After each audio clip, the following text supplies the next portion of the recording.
Hello, hello, hello. My name is Jason Salvalion. So, nagbabalik po ang inyong vlogger and TikToker and Facebooker and Chubber. So, ngayon po guys, may question po ako. At may question po tayo. So, maganda yung view po natin dyan. Yan po, yung view natin.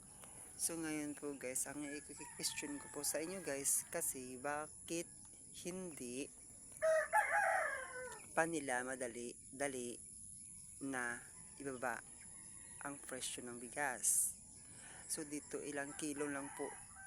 Pag mayroong palay ka po dito, ilang ektarya o 2 ektarya.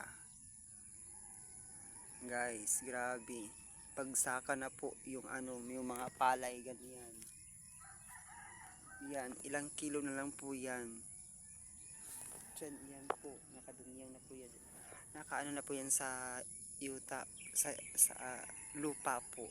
Nakabulantag na lang po yung mga palay kasi guys, ang hirap ngayon. Tapos pag nagbabasak ka, kunin lang nila ng mura. Paano na yan? Baka naman Malacanang o ano dyan namumulo dito sa mga gobyerno dyan.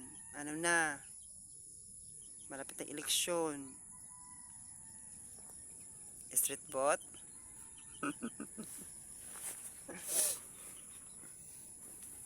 So ngayon guys, ang ating ipag-aano ngayon guys, kasi bakit hindi nila papataas ang mga farmers na ipataas nila yung yung standard nila sa presyo ng bigas. Tsaka magagawaan niyan paraan kung magagawaan niyan paraan na magawaan niya ng paraan para ma 20 kilo yung bigas. Kasi kung natin guys, dito sa Mindanao, talagang malaki talaga yung malaki talaga yung mga palay dito kasi basket family talaga dito. Kahit anong prutas diyan, dito talaga nag-iimbak. Yung mga saging, yung mga saging na mga yung alakatan, ganyan. Dito talaga yung talaga